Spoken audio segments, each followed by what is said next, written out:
नमस्कार सभी लोगों को, उत्कर्ष क्लासेस में आप सब लोगों का स्वागत है। तो देखिए, हम बात कर रहे थे किस प्रकार से महाद्वीपों का निर्माण हुआ है, महाद्वीपों के लिए जो निर्माणकारी सिद्धांत है उसके बारे में हम चर्चा कर रहे थे। तो लगभग सारे सिद्धांतों के बारे में हम यहाँ पर जान चुके हैं और उसके बाद जो आखिरी और जो सर्वमान्य सिद्धांत था जिसको हम बोलते थे प्लेट टेक्टोनिक थ्योरी। तो देखिए, आखिरी सिद्धांत जो हमने पिछली क्लास में कंप्लीट किया था वो सिद्धांत आपका कहलाता है प्लेट विवर्तन सिद्धांत या प्लेट विवर्तनिकी सिद्धांत। प्लेट विवर्तनिकी सिद्धांत, इसको हम जान चुके हैं क्या है। थोड़ा सा इसका पार्ट और बचा है, उसको आज हम डिस्कस कर लेते हैं। या प्लेट टेक्टोनिक थ्योरी। तो देखिए, ये जो प्लेट टेक्टोनिक थ्योरी है इसके अंतर्गत आप ये जान गए थे कि प्लेटों में 3 प्रकार की गतियां होती हैं। पिछली क्लास में मैंने इंट्रोडक्शन दे दिया था कि प्लेटों में क्या होता है, 3 प्रकार की गतियां होती है। प्लेटों के अंदर 3 प्रकार की गतियों की हमने बात की थी। एक बात की थी हमने किसकी, अपसारी गति, अपसारी गति या डाइवर्जेंट, ठीक है। एक हमने बात की थी अभिसारी गति, अभिसारी गति, अभिसारी किनारे, अभिसारी, या इसको हम बोलते हैं कन्वर्जेंट। और एक हमने बात की थी संरक्षी किनारे या संरक्षी गति, ठीक है। तो या ट्रांसफॉर्म। तो इस तरह से आप देखा जाए तो 3 प्रकार की गतियां क्लियर हो गई थी। क्यों ये गतियां होती हैं ये भी आप जान चुके हैं। किस प्रकार से मैग्मा के द्वारा हॉट प्लूम्स का निर्माण होता है, किस प्रकार से लेटरल प्लूम्स का निर्माण होता है और किस प्रकार से कोल्ड प्लूम्स का निर्माण होता है। और इन्हीं तीनों के कारण ही पृथ्वी का जो भूपटल है या भूपृष्ठ है उसमें संचलन की स्थिति पाई जाती है, जिसको भू संचलन बोलते हैं, ठीक है। तो यहां पर एक को थोड़ा सा जान लेते हैं किस प्रकार से अपसारी किनारे हैं या अभिसारी किनारे हैं, ठीक है। तो यहां पर मैंने बताया था कि जब अपसारी, एक एक करके थोड़ा सा समझ लेते हैं। तो यहां पर हम बात करें अपसारी किनारे, अपसारी गति,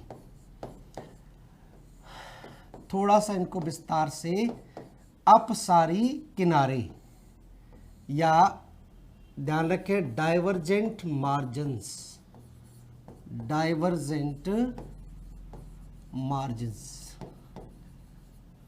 ठीक है। तो अपसारी किनारों की बात करें तो अपसारी किनारों में जैसा कि मैंने आपको कल बताया था कि 2 प्लेटें जब एक दूसरे से विपरीत दिशा में जाती हैं, 2 प्लेटें जब एक दूसरे से विपरीत दिशा में, और विपरीत दिशा में क्यों जा रही थी, क्योंकि जो हॉट प्लूम्स है वो इसको टकरा रहा था। तो जब लगातार ये टकराता रहता है तो उसको हम बोलते हैं इंट्रा क्रस्टल थिनिंग।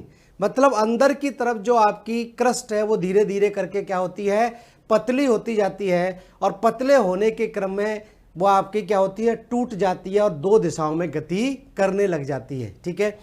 तो यहाँ पर अपसारी किनारों में जैसा कि अगर आपको याद होगा तो मैंने बताया था कि मान लीजिए यहाँ पर कोई भूपृष्ठ है, ये क्या है, भूपृष्ठ है, क्रस्ट है, CRUST, क्रस्ट। अब यहां से हॉट प्लूम्स जो है वो संवहनीय धाराओं का रूप लेकर यहां पर टकराता रहेगा।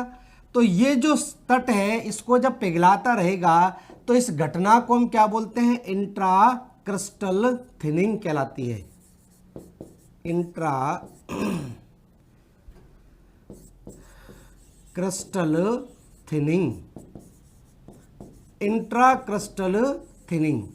तो इस इंट्रा क्रस्टल थिनिंग के प्रोसेस के अंतर्गत इसमें क्या होता है कि ये भाग धीरे धीरे करके पतला होता रहेगा, धीरे धीरे करके। तो यहाँ पर इसमें क्या होगा, तनाव मूलक बल इस प्लेट पर क्या होगा, तनाव काम करेगा, तो ये टूट जाएगी। और यहाँ पर इस तरह से क्या होगा, इस तरह से इस जगह पर क्या होगा, कटक का निर्माण हो जाएगा।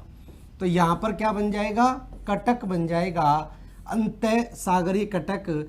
और ये प्लेट जो है जब लेटरल प्लूम्स काम करेगा तो लेटरल प्लूम्स के प्रभाव से ये इधर गति करने लगेगी और ये इधर की तरफ, तो ये क्या होगा, दोनों दिशाओं में चलने लगेगी। ठीक है, तो यहां पर यह स्थिति बनती है। और जब ये भाग इधर से इधर की तरफ गति करेगा, इधर से इधर की तरफ, तो यहां पर क्या काम करेगा, फ्रिक्शनल ड्रैग काम करेगा। फ्रिक्शनल ड्रैग या घर्षणात्मक खिंचाव, घर्षणात्मक खिंचाव। तो इस घर्षणात्मक खिंचाव के कारण इधर काम करेगा, इधर भी काम करेगा फ्रिक्शनल ड्रैग, और इधर भी काम करेगा। तो दोनों दिशा में जब ये फ्रिक्शनल ड्रैग काम करेगा तो ये प्लेट क्या होगी, टूटकर दो दिशाओं में गति करने लगेगी। और बीच में क्या होगा, बेसाल्टिक मैग्मा का जमाव होता चला जाएगा। और बेसाल्टिक मैग्मा का जमाव जब यहाँ पर होगा तो यहाँ पर नवीन प्लेट का निर्माण हो जाएगा, एक नई प्लेट बन जाएगी। इसलिए इन किनारों को क्या बोलते हैं, रचनात्मक किनारे कहा जाता है, रचनात्मक किनारे कहा जाता है। ठीक है, तो सिंपल सी बात है, अगर अभिसारी किनारों की बात होती है तो देखिए ऐसे इसको आप समझ सकते हैं। अभिसारी किनारों की अगर बात होती है तो आपको पता ही है कि यहाँ पर क्या काम करेगा, हॉट प्लूम्स काम करेगा, हॉट प्लूम्स। ठीक है, मतलब मैग्मा का ऊर्ध्व संचरण होगा। और जब मैग्मा का ऊर्ध्व संचरण होगा तो सिंपल सी बात है, क्या होगा, intra crustal thinning, intra crustal thinning की बात होगी। मतलब जो क्रस्ट है, ये भूपर्पटी है, ये क्या होगी, पतली होती चली जाएगी। ठीक है, भूपर्पटी का कमजोर होना,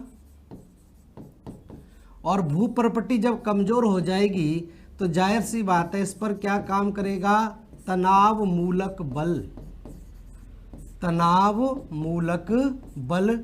और जब तनाव मूलक बल काम करेगा तो यहाँ पर क्या होगा, इस खाली जगह में क्या होगा, बेसाल्टिक मैग्मा, बेसाल्टिक मैग्मा का जमाव, बेसाल्टिक मैग्मा का जमाव हो जाएगा।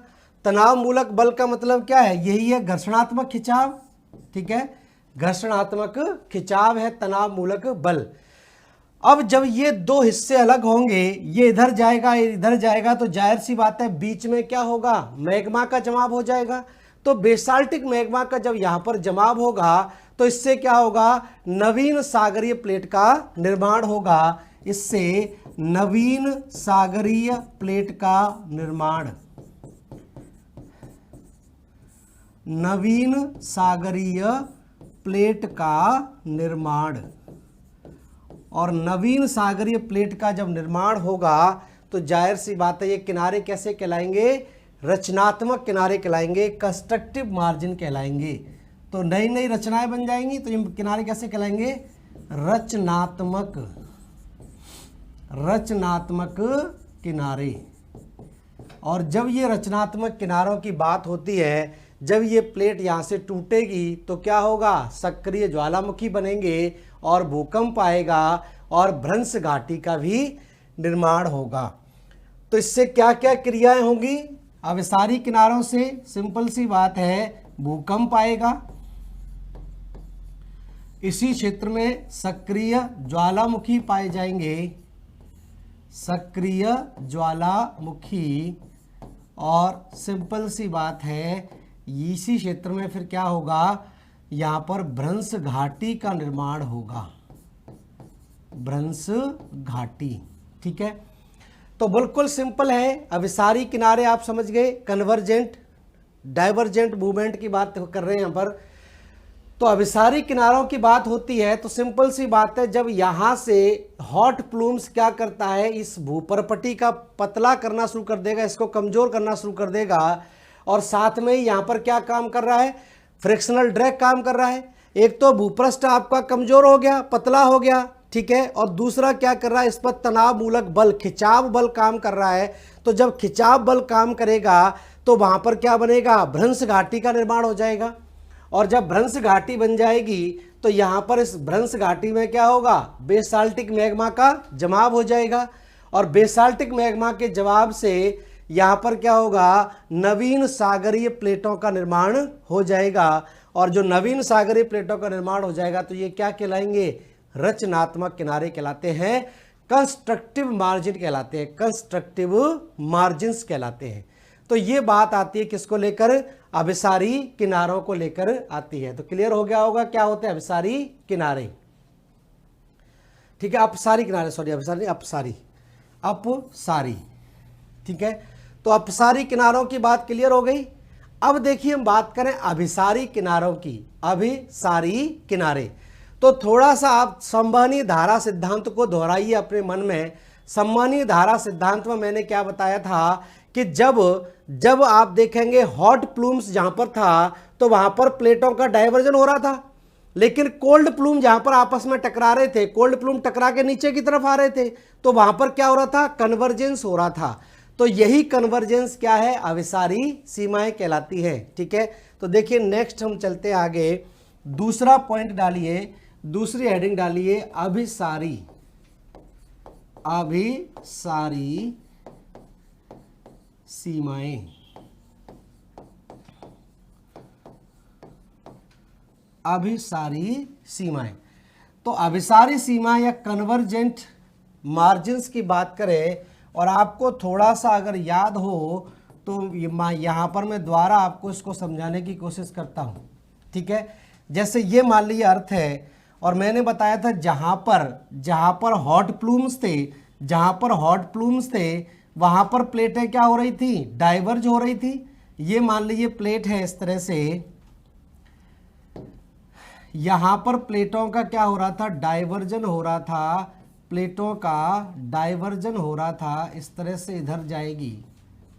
ठीक है, और यहाँ पर डाइवर्जन होने के बाद दो एक जगह प्लेट आपस में टकरा रही थी, तो यहाँ पर प्लेटें क्या होगी, कन्वर्ज होगी, यहाँ पर प्लेटों का क्या होगा, कन्वर्जन होगा, फिर यहाँ पर डाइवर्जन था, फिर यहाँ पर कन्वर्जन था। ठीक है, फिर यहाँ पर डाइवर्जन था और यहाँ पर क्या था, कन्वर्जन था, प्लेटें कन्वर्ज हो रही थी, यहाँ पर डाइवर्जन था और फिर यहाँ पर क्या था, कन्वर्जन। इस तरह की स्थिति बन रही थी। अगर आपको याद हो तो थोड़ा सा मैं इसको वाइड कर देता हूँ।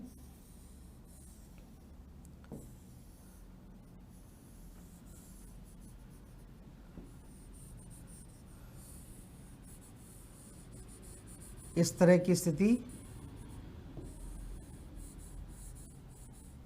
अब थोड़ा सा क्लियरली आपको दिखाई दे रहा होगा।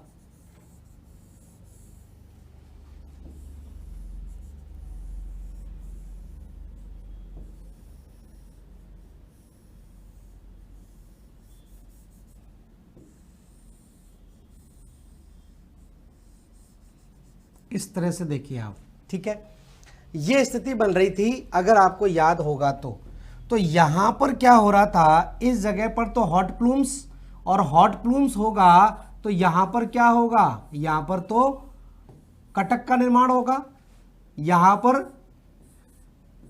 ये भाग क्या होगा, ज्वालामुखी उद्गार होगा, कटक का निर्माण होगा इस तरह से। ठीक है, इस तरह से। ठीक है, और ये जो भाग है यहां पर दो प्लेटें आपस में क्या कर रही थी, टकरा रही थी। तो सिंपल सी बात है, यहां पर प्लेटों का क्या हो रहा है, अपसरण हो रहा है। यहां पर क्या है, अपसरण, यहां पर क्या है, अपसरण, यहां पर क्या है, अपसरण, और यहां पर क्या होगा, अपसरण। ठीक है, तो इन जगहों पर अपसरण होगा, यहां पर फ्रिक्शनल ड्रैग लगेगा। इन जगहों पर क्या लगेगा, फ्रिक्शनल ड्रैग काम करेगा, ये ड्रैग इधर काम करेगा, ये इधर। ठीक है, यहां से ये ड्रैग इधर काम करेगा और ये खिंचाव इधर, इसी तरह इधर से इधर की तरफ खिंचाव, इधर से इधर, और ये इस तरह से। तो यहाँ पर जब आपस में ये प्लेटें टकराएंगी तो यहाँ पर क्या होगा, कन्वर्जेंस होगा। यहाँ पर प्लेटों का क्या हो रहा है, अभिसरण हो रहा है, अभिसरण, ठीक है।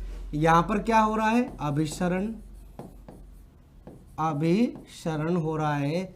यहाँ पर क्या हो रहा है, अभिसरण, और यहाँ पर भी क्या हो रहा है, अभिसरण। ये स्थिति बन रही थी, अगर आपको याद होगा तो यही स्थिति बन रही थी।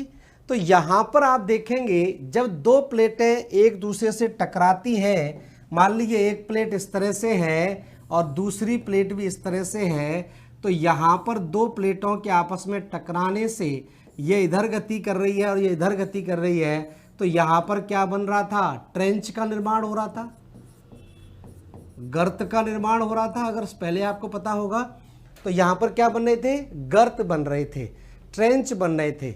और ये क्या कहलाता है, जियोसिंक्लाइन। जब दो प्लेटें एक दूसरे से टकराती है तो ये घटना क्या कहलाती है, जियोसिंक्लाइन कहलाती है, भूसन्नति। तो इस तरह की स्थिति यहाँ पर थी, ये प्लेट लगातार इधर और ये प्लेट लगातार इधर जाएगी, तो यहाँ पर क्या बनेगा, इन जगहों पर ट्रेंच का निर्माण होगा। इन जगहों पर क्या बनेगा, यहाँ पर ट्रेंच का निर्माण होगा या गर्त का निर्माण होगा। जबकि अभिसरण जहाँ पर हो रहा है, यहाँ पर क्या बनेंगे, यहाँ पर कटक का निर्माण होगा। और ये सागरों के नीचे डूबे हुए हैं, इसलिए अंतः सागरीय कटक बोलते हैं, ठीक है, कटक का है। अगर इसको आप संवहनी धारा सिद्धांत से जोड़कर देखें तो यहाँ पर जो स्थिति होगी, यहाँ पर क्या होगा, हॉट प्लूम्स होगा। यहाँ पर क्या था, हॉट प्लूम्स, यहाँ पर क्या थे, कोल्ड प्लूम्स, कोल्ड प्लूम, ठीक है। और ये वाला जो भाग है इसको हम क्या बोलेंगे, ये क्या कहलाएगा, ये लेटरल प्लूम्स कहलाएगा, लेटरल प्लूम्स, ठीक है। तो ये स्थिति यहां पर बन रही थी। अब ये जो स्थिति है, ये अभिसरण जो होगा, तो ये अभिसरण ध्यान रखना 3 प्रकार से होता है। प्लेटों में जो अभिसरण की गति है वो 3 प्रकार की होती है। 3 प्रकार की अभिसरण सीमाओं का निर्माण होता है। तो ये डायग्राम आप बना लीजिए, पहले बन चुका है, वह सेम स्थिति है। तो नेक्स्ट लिख लें, अगला नेक्स्ट लिख लें, प्लेटों का अभिसरण, प्लेटों का अभिसरण 3 प्रकार से होता है, 3 प्रकार से होता है। तो 3 प्रकार से प्लेटों का अभिसरण होता है। एक आपका क्या होता है, सागरीय, सागरीय प्लेट का अभिसरण। एक तो हो जाएगा पहला सागरीय,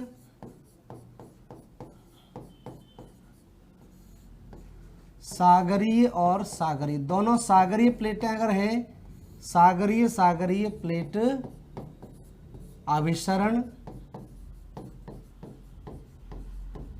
दूसरा जो है, दूसरा कहलाता है, इसको हम बोलते हैं महाद्वीपीय सागरीय अभिसरण, महाद्वीपीय और सागरीय प्लेट अभिसरण।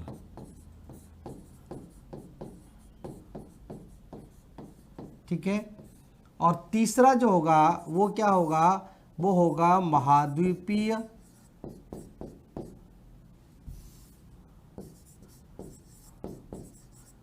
महाद्वीपीय महाद्वीपीय प्लेट अभिसरण।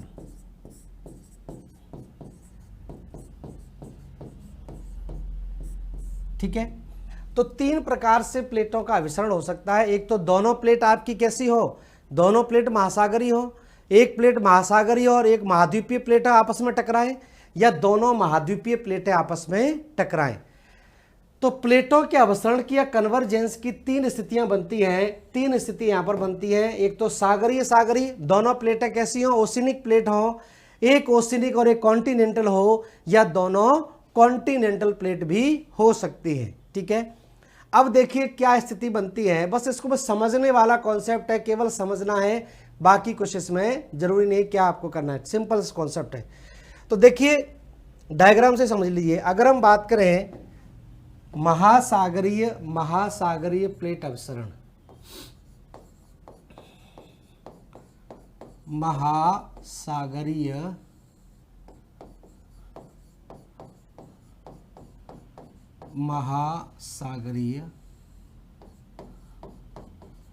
प्लेट अभिसरण, ठीक है।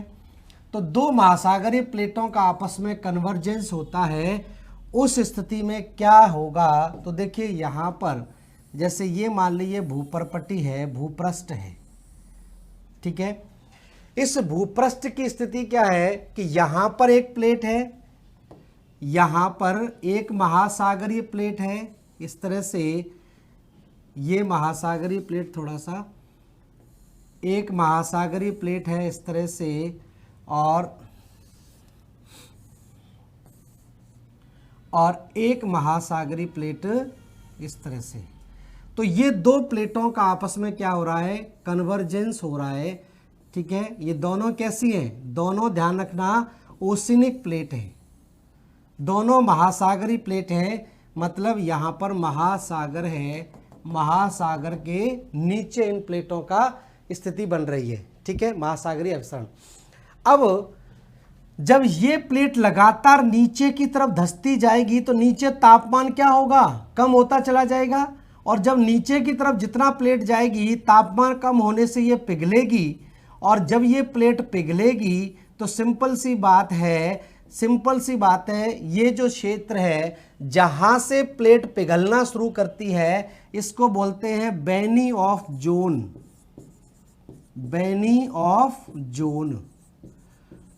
ऑफ जोन कहलाता है। जहां से प्लेट, जब दो प्लेटें आपस में कन्वर्ज करती हैं तो जो भारी प्लेट होगी वो नीचे जाएगी, हल्की प्लेट ऊपर जाएगी। तो जो भारी प्लेट नीचे की तरफ जाती है और जैसे जैसे हम पृथ्वी के आंतरिक भाग में नीचे जाएंगे तापमान में वृद्धि होगी, और तापमान में जब वृद्धि होगी तो इस प्लेट से जब जैसे जैसे नीचे जाएगी तो ये प्लेट क्या करेगी, पिघलना शुरू कर देगी, और जब ये पिघलना शुरू करेगी तो सिंपल सी बात है, ये प्लेट कैसी है, इसका घनत्व आंतरिक भाग के घनत्व से तो कम ही होगा। नीचे जो मैग्मा है, नीचे जो एस्थेनोस्फीयर है वो ज्यादा घनत्व वाला क्षेत्र है, और स्थल मंडल मैंने बताया था क्या होगा, कम घनत्व होगा, और कम घनत्व की चीज जब नीचे जाएगी तो नीचे से उत्प्लावन बल ज्यादा काम करेगा, जो फोर्स ऑफ बॉयंसी है वो ज्यादा तेजी से काम करेगा। तो यहां से क्या होता है कि ये जो मैग्मा है तेजी से उछाल मारता है और इस प्लेट को तोड़ देता है, और तोड़ने के बाद इसको तोड़कर यहाँ पर क्या होगा, यहाँ पर इस तरह से वॉल्केनिक चाप का निर्माण कर देगा, ज्वालामुखी चाप बन जाएगी, वॉल्केनिक आर्क का निर्माण कर देगा। तो इस तरह से क्या होगा, ज्वालामुखी उद्गार हो जाएगा यहाँ पर, ठीक है। तो ये क्या कहलाती है, ज्वालामुखी चाप कहलाती है, ज्वालामुखी चाप, ज्वालामुखी चाप या वॉल्केनिक आर्क बोलते हैं, वॉल्केनिक आर्क, ठीक है। ये स्थिति बनेगी। लेकिन जब ये प्लेट नीचे दबाव बनाएगी तो हो सकता है इस प्लेट पर क्या होगा, फोल्ड पड़ जाए, इस प्लेट पर तनाव के कारण क्या होगा, फोल्ड पड़ जाएंगे। तो इस प्लेट के फोल्ड के कारण भी यहाँ पर क्या बन जाएगी, पर्वत श्रृंखला बन जाएगी, ऊंचे ऊंचे पर्वतों का निर्माण हो जाएगा, इस तरह की स्थिति भी बन जाएगी। तो इसको हम क्या बोलते हैं, इसको बोलते हैं टेक्टोनिक आर्क, प्लेटों के टकराने से ये बनता है। तो ये क्या कहलाएगा, ये दोनों कहलाते हैं टेक्टोनिक आर्क या विवर्तनिकी चाप, ठीक है। तो इस तरह की स्थिति यहां पर बनती है। ये क्या है, तप्त और तरल मैग्मा है, इसके अंदर तप्त और तरल मैग्मा।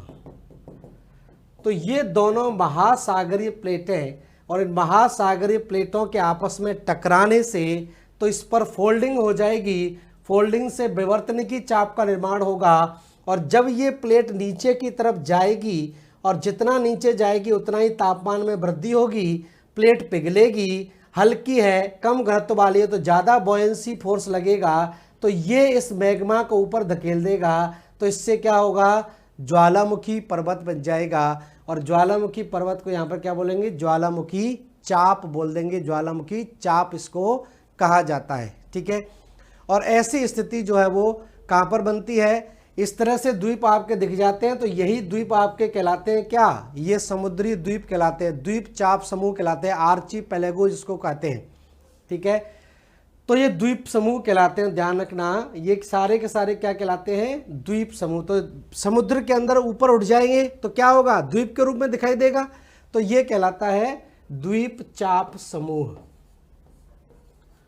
द्वीप चाप समूह या आर्चीपेलागो, आर्चीपेलागो बोल देते हैं। एग्जाम्पल के तौर पर आप देख सकते हैं जापान है, इसी तरह से बना हुआ है, फिलीपींस है, इंडोनेशिया है, ये इसके एग्जाम्पल है। तो एग्जाम्पल लिख सकते हैं जापान, फिलीपींस,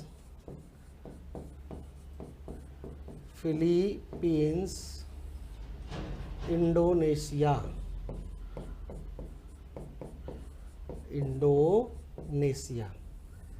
ये इसी तरह से बने हैं, कुछ तो टेक्टोनिक के द्वारा और कुछ ज्वालामुखी के द्वारा निर्मित द्वीपों का समूह पाया जाता है। ठीक है, तो ये स्थिति कहलाती है। तो ये क्लियर हो गया होगा क्या है, महासागरीय प्लेट के अभिसरण से इस तरह की स्थिति बनती है। ठीक है, तो इसका स्क्रीनशॉट ले लीजिए, बना लीजिए इसको। दूसरा हम बात करें, दूसरा कहलाएगा सागरीय महाद्वीपीय प्लेट अभिसरण। तो सागरीय और महाद्वीपीय प्लेट अभिसरण होता है, एक मतलब सागरीय प्लेट है, दूसरा महाद्वीप है, तो उससे भी इसी प्रकार की स्थिति बनती है। लेकिन स्थिति देखिए यहाँ पर कैसे बनेगी, हेडिंग डाल लेते हैं। दूसरी, एक तरफ है सागरीय, दूसरी तरफ है महाद्वीपीय, सागरीय महाद्वीपीय प्लेट अभिसरण, प्लेट अभिसरण। ठीक है, तो सागरीय महाद्वीपीय प्लेट अभिसरण की बात करें, मतलब एक प्लेट आपकी कैसी है, ओशिनिक है, और दूसरी कैसी है, कॉन्टिनेंटल है। तो ऐसी स्थिति में क्या होगा, ऐसी स्थिति में क्या होगा, देखिए इस तरह से मान लीजिए इसको समझा जाए, तो मान लीजिए ये तो महासागरीय प्लेट है, महासागरीय प्लेट हो गई। ठीक है, और इधर की तरफ एक कोई महाद्वीपीय प्लेट है, ये क्या है, ये इस तरह से महाद्वीपीय प्लेट है, और ये इस तरह से है। ठीक है, नीचे की तरफ क्या है, हॉट मैग्मा,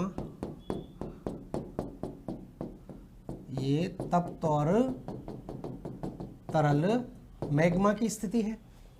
तो यहां पर यह स्थिति होगी, सिंपल सी बात है, जब दो प्लेटें, जब ये प्लेट और ये प्लेट आपस में कन्वर्ज करेगी, तो कन्वर्ज करने की स्थिति में पहली चीज तो वही बन जाएगी। यहां पर अलग अलग तरीके से जब ये प्लेट लगातार नीचे की तरफ जाएगी, तो सिंपल सी बात है, ये पिघलने लगेगी, और पिघलेगी तो बेनी ऑफ जोन बनेगा, और ये क्या करेगी, इस भाग को तोड़ देगी। तो यहां पर क्या होगा, ज्वालामुखी, तो एक तो यहां पर क्या बन गई, ज्वालामुखी चाप का निर्माण हो जाएगा। ये क्या बन गया, वॉल्केनिक आर्क, VA लिख देता हूं मैं, वॉल्केनिक आर्क बन जाएगा, ज्वालामुखी चाप का निर्माण हो जाएगा। ठीक है, अब दूसरी, जब ये प्लेट यहां पर करेगी, तो यहां पर जो अवसाद जमा होंगे, ये जो अवसाद जमा होंगे इस भाग में, इस अवसादों में क्या होगा, अवसादों में क्या होगा, संपीड़न बल काम करेगा। तो इस संपीड़न बल के कारण, इस संपीड़न बल के कारण ये भाग आप देखेंगे ऊपर की तरफ उठ जाएगा, और जब ये भाग ऊपर की तरफ उठ जाएगा तो यहाँ पर क्या होगा, इस तरह से बल पड़ जाएगा। तो ये क्या बन गया, ये आपका टेक्टोनिक आर्क बन गया। ठीक है, इस तरह से लगातार बल पड़ते चले जाएंगे तो ये क्या बन जाएगा, टेक्टोनिक आर्क का निर्माण कर देगा, टेक्टोनिक आर्क बना देगा। ठीक है, इस तरह से।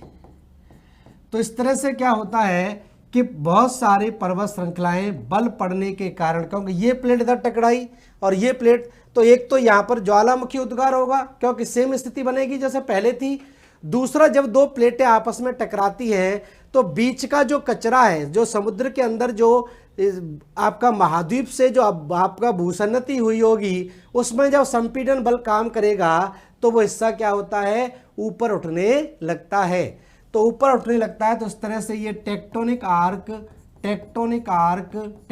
आर्क का निर्माण हो जाता है, टेक्टोनिक आर्क बन जाते हैं। ध्यान रख दें, VA जो मैं बोल रहा हूं इसका मतलब है ज्वालामुखी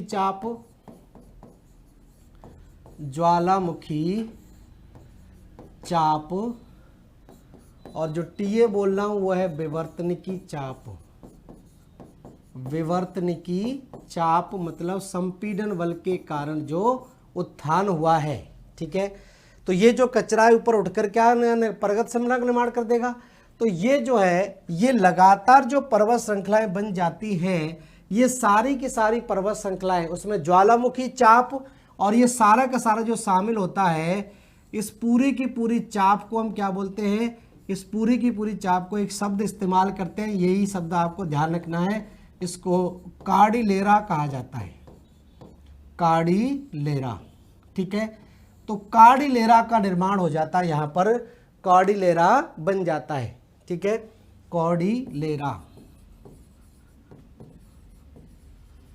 कार्डिलेरा बन जाते हैं, मतलब पर्वत श्रृंखलाओं की श्रृंखला बनती चली जाती है। जैसे हिमालय को देखिए आप, हिमालय पश्चिम से लेकर पूरब में निरंतर पर्वत श्रृंखलाओं से बना हुआ है। वो कैसे बना हुआ है, एक महासागरीय प्लेट है और एक महाद्वीपीय प्लेट है, मतलब यूरेशियन प्लेट और इंडो ऑस्ट्रेलियन प्लेट के आपस में टकराने से निरंतर पर्वत श्रृंखलाओं का विस्तार हुआ है। तो चाहे वो हिमालय पर्वत हो, रॉकी पर्वत हो, एंडीज हो, आल्प्स हो, एटलस हो, ये सारे के सारे पर्वत श्रृंखलाएं कैसे बनी हैं, सागरीय और महाद्वीपीय प्लेटों के अभिसरण के कारण बनी हुई हैं। ठीक है, तो इसमें एग्जाम्पल के तौर पर आप लिख सकते हैं, एग्जाम्पल के तौर पर आप लिख लीजिए हिमालय,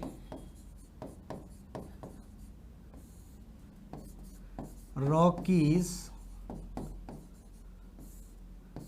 एंडीज, आल्पस, एटलस आदि। तो ये जो पर्वत श्रृंखलाओं का निर्माण हुआ है, ये किस आधार पर हुआ है, एक ये वाली प्लेट कौन सी है, ये महासागरीय प्लेट है, ध्यान रखना, महासागरीय प्लेट, और ये कौन सी है, महाद्वीपीय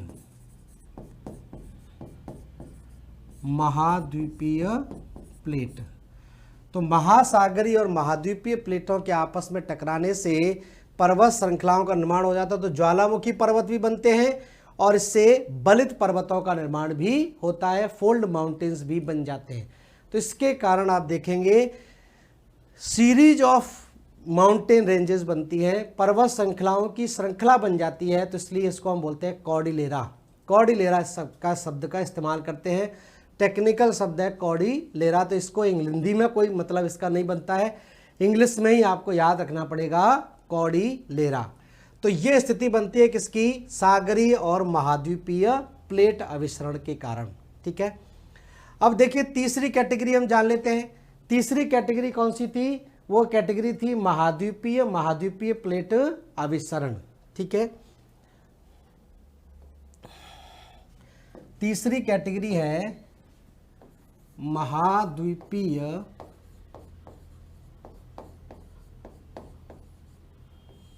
महाद्वीपीय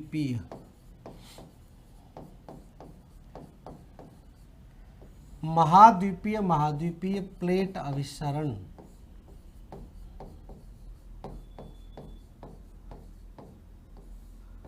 ठीक है। तो महाद्वीपीय प्लेट अभिसरण की देखिए बात करें तो जब दो प्लेटें, जो दोनों प्लेटें कॉन्टिनेंटल हैं और दोनों कॉन्टिनेंटल प्लेटें आपस में टकराती हैं, तो उससे ध्यान रखना केवल क्या होता है, उससे विवर्तनिकी चाप का निर्माण होता है, मतलब फोल्ड माउंटेन बनते हैं। ठीक है, ज्वालामुखी पर्वत नहीं बनते हैं। तो यहां पर यह स्थिति मान ली है, ये स्थिति है और दोनों प्लेट कैसी हैं, कॉन्टिनेंटल है। एक प्लेट मान लीजिए इस तरह से,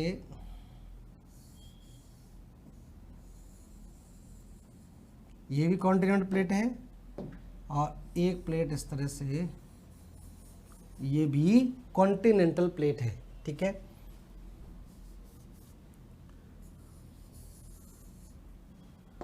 और ये भी कॉन्टिनेंटल प्लेट है। जब ये दो प्लेटें आपस में टकराती हैं तो यहां से क्या होता है, यहां से टकराने से इस तरह से क्या बन जाता है, विवर्तनिकी प्लेट का सिस्टम बन जाता है। तो इसको हम बोलते हैं, दबाव बनेगा तो ये क्या बन जाएगा, विवर्तनिकी चाप। विवर्तनिकी चाप का निर्माण हो जाता है। तो ये दोनों प्लेटें, ये प्लेट इधर की तरफ गति और ये प्लेट इधर की तरफ गति, तो ये भी महाद्वीपीय प्लेट है, महाद्वीपीय प्लेट, और ये भी महाद्वीपीय प्लेट। तो इन दोनों प्लेटों के संपीड़न से क्या होगा, यहां पर बन जाता है आपका क्या, ये विवर्तनिकी चाप का निर्माण होता है। तो ऐसा कब हुआ, यूरेशियन प्लेट। तो एग्जाम्पल के तौर पर यहां पर लिख सकते हैं यूरेशियन प्लेट। तो यूरेशियन प्लेट के आपस में टकराने से, यूरेशियन प्लेट के आपस में टकराने से यूरोप और एशिया दोनों कैसी है, जॉइंट प्लेटें हैं। यूरोप और एशिया दोनों महाद्वीपीय प्लेटें हैं, तो ये स्थिति यहां पर बनती है। तो इसीलिए यूरेशियन प्लेट, यूरेशियन प्लेट, तो ध्यान रखना ये प्लेट कैसी है, संयुक्त प्लेट कहलाती है, संयुक्त प्लेटें हैं। और ये संयुक्त कैसे हुई है, क्योंकि दोनों महाद्वीप हैं, दोनों महाद्वीपीय प्लेटें हैं, और दोनों महाद्वीपीय प्लेटों के यहाँ पर आपस में टकराने से क्या बन गया है, यूराल पर्वत बन गया है। यूराल पर्वत इसी की देन है। तो इन दोनों प्लेटों से क्या बना है, यूराल पर्वत। तो यूराल पर्वत श्रृंखला या यूराल पर्वत श्रेणी की हम बात करें तो यूराल पर्वत श्रेणी क्या बनी है, यूरोप और एशियाई प्लेटों के आपस में जुड़ने से बना है यूराल पर्वत। तो उम्मीद है तीनों पॉइंट आपके क्लियर हो गए होंगे, क्या स्थिति यहां पर बन रही थी। तो देखिए यहां पर प्लेट विवर्तनिकी में शुरुआत से मैंने क्या बताया था कि प्लेट विवर्तनिकी के दो पक्ष थे, एक ज्यामितीय पक्ष था, दूसरा गतिकीय पक्ष था। ज्यामितीय और दूसरा गतिकीय। तो ज्यामितीय पक्ष में हमने प्लेटों की संख्या जान ली थी, प्लेटों का स्वरूप जान लिया था और प्लेटों की संरचना के बारे में जान लिया था। फिर हम गतिकीय पक्ष की बात कर रहे थे, तो गतिकीय पक्ष में तीन किनारों की बात हो रही थी। एक अपसारी किनारे हो गए जो कि रचनात्मक किनारे होते हैं, दूसरा अभिसारी किनारे होते हैं जो कि विनाशात्मक किनारे होते हैं। अभिसारी किनारे कैसे होते हैं, विनाशात्मक किनारे होते हैं, और उसके किनारों पर भी भूकंप, सक्रिय ज्वालामुखी और भूकंप आते हैं। सक्रिय ज्वालामुखी और भूकंप जैसी घटनाएं पाई जाती हैं और बलित पर्वतों का निर्माण होता है, ये भी आपको ध्यान रखना है। ठीक है, और तीसरी बात थी संरक्षी किनारों की। तो हम बात करेंगे अब किसकी, संरक्षी किनारों की। तो अब यहां पर जान गए, तो जो एक तो अपसारी हो गया, ठीक है, डाइवर्जेंट हमने जान लिया, कन्वर्जेंट, और कन्वर्जेंट में भी तीन तरह का हो रहा था, तीन तरह की स्थिति बन रही थी। उन तीनों तरह की स्थिति से क्या बनते हैं, विनाशी किनारे बनते हैं, विनाशात्मक किनारे बनते हैं, क्योंकि दोनों प्लेटें आपस में क्या होती है, टकराती है। टकराएगी तो वहां पर क्या होगा, विनाश होगा। और जबकि अपसारी में दो प्लेटें एक दूसरे से दूर जा रही थी, तो वहां पर नवीन प्लेटों का निर्माण हो रहा था, तो वो किनारे कैसे कहला रहे थे? रचनात्मक किनारे कहला रहे थे। ठीक है, तो ध्यान रखें इसको, थोड़ा सा मैं आपको बता दूं। यहां पर हमने बात की थी किसके बारे में? दो पक्ष हमने लिए थे प्लेट विवर्तनिकी के संबंध में। प्लेट विवर्तनिकी, ठीक है। तो प्लेट विवर्तनिकी के हमने दो पक्षों की बात की थी। एक ज्यामितीय पक्ष हमने लिया था, ज्यामितीय पक्ष लिया था, और ज्यामितीय पक्ष में हमने बात की थी प्लेटों की संख्या, प्लेटों का स्वरूप और प्लेटों की संरचना। क्लियर है इतना? ये हम बात कर चुके हैं। दूसरा हमने पक्ष लिया था कौन सा? दूसरा पक्ष लिया था हमने गतिकीय पक्ष, काइनेटिक पार्ट। गतिकीय पक्ष की बात की थी, और इस गतिकीय पक्ष में आप देखें तो तीन किनारों की बात हो रही थी। एक अपसारी किनारे, अपसारी किनारे, और अपसारी किनारे कैसे थे? ये किनारे रचनात्मक थे, रचनात्मक किनारे। ठीक है, और रचनात्मक किनारे जब यहां पर थे तो यहां पर क्या हो रहा था? भ्रंश घाटी बन रही थी। यही ध्यान रखना है, भ्रंश घाटी। ठीक है, सक्रिय ज्वालामुखी, सक्रिय ज्वालामुखी, और यहीं पर क्या थे? भूकंप की स्थिति भी बन रही थी। ये इससे होने वाली क्रिया थी। दूसरे हमने किनारों की बात की थी, वो किनारा कौन सा है? दूसरा, एक तो ये किनारा हो गया अपसारी, और दूसरा था अभिसारी। अभिसारी गति, अभिसारी किनारे। तो अभिसारी किनारों को फिर से तीन भागों में बांट दिया था हमने, तीन भागों में बांट दिया था। एक तो था आपका ओसिनिक प्लेट, ठीक है, दूसरा था ओसिनिक कॉन्टिनेंटल प्लेट, और तीसरा था कॉन्टिनेंटल प्लेट। तीन तरह की इस पे गति थी, महाद्वीपीय, महाद्वीपीय, महासागरीय, और महाद्वीपीय। ओसिनिक हो गया। अब ये तीनों प्लेटों के कारण यहाँ पर क्या बन रहा था? विनाश हो रहा था। तो ये किनारे कैसे कहलाते हैं? विनाशात्मक किनारे कहलाते हैं। तो ये विनाशात्मक किनारे कहलाएंगे।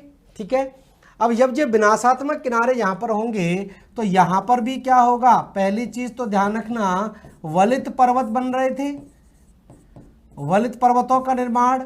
यहाँ भी क्या होगा? भूकंप आएगा, और यहाँ भी क्या पाया जाएगा? सक्रिय ज्वालामुखी पाए जाएंगे, सक्रिय ज्वालामुखी पाए जाएंगे। ठीक है, अब तीसरी बात हम करेंगे किसकी? तीसरा पार्ट आपका रह गया है, वो है संरक्षी किनारे। संरक्षी किनारे, ठीक है। और संरक्षी किनारों की बात करें तो संरक्षी किनारों पर ना तो निर्माण होता है, ना ही विनाश होता है। तो ना तो यहाँ पर कोई निर्माणकारी काम होगा, ठीक है, और ना ही यहाँ पर कोई विनाशकारी काम होगा। दोनों ही काम यहाँ पर प्लेटों का, ना तो नई प्लेटें बनती हैं और ना ही पुरानी प्लेटों का कोई विनाश होता है। तो ये आपका कहलाता है। ठीक है, तो जान लेते हैं क्या होती है संरक्षी सीमाएं। तो संरक्षी सीमाओं की देखिए हम बात करें तो ये समरी क्लियर हो गई। जो हम पार्ट अभी तक कर चुके हैं वो इस तरह से आप इसको समराइज कर सकते हैं। अब हम बात करें संरक्षी सीमा या संरक्षित किनारा। तीसरा पार्ट है संरक्षी सीमाएं या संरक्षी किनारा।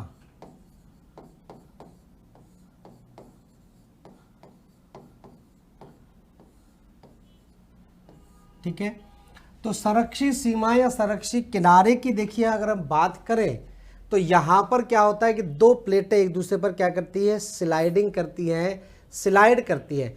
मतलब स्लाइड करके वो उसकी जगह ले लेगी और दूसरी वाले की जगह पर वो आ जाएगी। तो इस तरह से ये स्थिति बनती है। तो ये कहलाती है आपकी। ठीक है, तो यहां पर सिंपल सी बात है, प्लेटें एक दूसरे का स्थान ग्रहण कर लेती हैं। जैसे मान लीजिए ये कोई प्लेट है,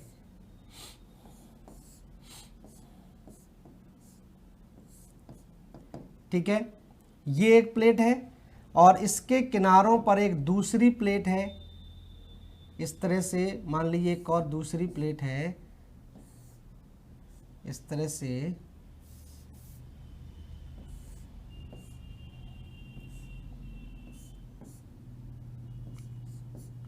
ठीक है, इस तरह से लगभग मान लीजिए इस तरह से मान लेते हैं। तो ये जो दोनों प्लेटें हैं, मान लीजिए एक प्लेट खिसक कर इधर जा रही है और एक प्लेट खिसक कर इधर जाती है, ये स्थिति इसमें बनती है। तो यहाँ पर ये जो बाउंड्री है, मतलब दोनों एक दूसरे की जगह ग्रहण कर लेते हैं। तो ये जो क्षेत्र है ये क्या कहलाता है, ये कहलाता है कंजर्वेटिव बाउंड्री या संरक्षी किनारे, संरक्षी किनारे, मतलब एक दूसरे का स्थान ग्रहण कर लेते हैं एक दूसरे की जगह पर।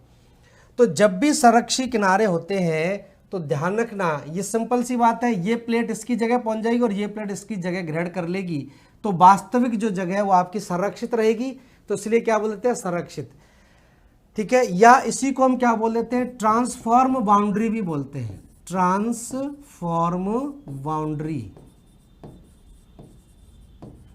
ट्रांसफॉर्म बाउंड्री भी बोल देंगे, क्योंकि ये अपने अपने जगह को ये क्या कर लेते हैं, बदल लेते हैं। और जब भी ट्रांसफॉर्म बाउंड्री आपकी बनेगी तो जाहिर सी बात है यहाँ पर भूकंप आते हैं, भूकंप तो आते हैं, लेकिन ध्यान रखना सक्रिय ज्वालामुखी नहीं पाए जाते हैं, ज्वालामुखी की घटना नहीं होती है, सक्रिय ज्वालामुखी नहीं पाए जाते, ये ध्यान रखना है। और अगर ये घटना अगर आपने कभी सुनी भी होगी, तो जैसे ये मान लीजिए उत्तरी अमेरिका है और उत्तरी अमेरिका में यहाँ पर अगर आप देखें इस भाग में, तो ये जो क्षेत्र है कैलिफोर्निया प्रांत का, कैलिफोर्निया प्रांत में यहाँ पर देखें वही स्थिति बनी है। कैलिफोर्निया प्रांत में इसको बोलते हैं San Andreas fault, San Andreas भ्रंश। तो सैन एंड्रियाज भ्रंश जो है इसका उदाहरण है कैलिफोर्निया यूएसए। तो कैलिफोर्निया यूएसए के अंदर यहाँ पर ये भ्रंश बना है, ये किसका उदाहरण है, ये इसी संरक्षी किनारों का उदाहरण है, ठीक है, जिस पर कई सारी हॉलीवुड की मूवियाँ भी बनी हुई है, चाहे तो देख भी सकते हैं आप लोग। तो ये फॉल्ट कहलाता है। तो ये सैन एंड्रियाज भ्रंश जो है वो यहाँ पर दिखाई देता है, और सैन एंड्रियाज भ्रंश किसका उदाहरण है, संरक्षी किनारों का उदाहरण है। तो जहाँ भी संरक्षी किनारे होंगे ध्यान रखना वहाँ पर कोई भी ज्वालामुखी घटना नहीं पाई जाती है, लेकिन जब भी प्लेटें एक दूसरे का स्थान ग्रहण करेगी, प्लेटें अपना स्थान परिवर्तित करेगी, तो वहाँ पर भूकंप के झटके, भूकंप आपका आता है और काफ़ी तीव्रता से भूकंप आपका आता है। तो ये स्थिति बनती है, ये पार्ट आपका यहाँ पर समाप्त होता है। तो देखिए प्लेटों वाली जो बात कर रहे थे, तो जो हमारी जो महाद्वीपों के निर्माणकारी सिद्धांत थे यहाँ पर समाप्त होते हैं। तो देखिए बिल्कुल विस्तार पूर्वक हमने पृथ्वी की आंतरिक संरचना के बारे में जान लिया, और उसके बाद किस प्रकार से महाद्वीप और महासागरों के निर्माणकारी सिद्धांत हैं, और बहुत डिटेल में मैंने सारे सिद्धांत बताए हैं। उनको आप रिवाइज करते रहेंगे तो आपके दिमाग में पूरी तरह से बैठ जाएंगे, बिल्कुल भी इससे बाहर कुछ भी आने वाला नहीं है, इतना डिटेल में मैंने करा दिया है। और ये एक ऐसा पार्ट था जो इकट्ठा आपको कहीं भी किसी भी किताब में नहीं मिलेगा, और ना ही इसको कोई डिटेल में इतना करवाता है। तो मैंने पूरा विस्तार से सारा बता दिया है। कोई भी दिक्कत आती है तो आप इसमें कमेंट करें, जिससे आपको पता भी चल जाएगा मुझे कि आपकी समझ में आ रहा है या नहीं आ रहा है, ठीक है। तो ये चीज़ें थी जहाँ पर लिखवाने की आवश्यकता थी, मैंने आपको लिखवा दिया है, और जहाँ पर लिखवाने की आवश्यकता नहीं थी वहाँ पर मैंने समझा दिया है। डायग्राम से ही आप समझ जाएंगे क्या स्थिति क्या पर बनती है। बाकी आगे हम पढ़ेंगे ही, आगे जाके हम कुछ सिद्धांतों को और दोबारा से एक तरह से रिवाइज होगा जब हम पर्वतमालाओं की बात करेंगे। तो देखिए आगे जो टॉपिक आपका रहेगा, भूआकृति विज्ञान के अंदर एक और महत्वपूर्ण पार्ट आपका बचा हुआ है जिसको हम बोलते हैं भूकंप और ज्वालामुखी। तो ज्वालामुखी क्रिया और भूकंप की क्रिया के बारे में भी हम अध्ययन करेंगे। तो ये पार्ट यहीं पर सदा समाप्त होता है। नेक्स्ट क्लास से हम भूकंप वाला पार्ट लेकर चलेंगे, तो सारी चीज़ें आप जान गए होंगे। यहीं पर इसको आज समाप्त करते हैं। अगली क्लास में हम बात करेंगे पहले ज्वालामुखी की और उसके बाद भूकंप की। भूकंप में कुछ पार्ट हम पढ़ चुके हैं भूकंपीय तरंगों के बारे में, लेकिन इसके बावजूद भी कुछ चीज़ें जो बची हुई हैं उसका भी हम यहाँ पर बात कर लेंगे। तो धन्यवाद सभी लोगों के जुड़ने के लिए। थैंक यू, नमस्कार सभी लोगों को।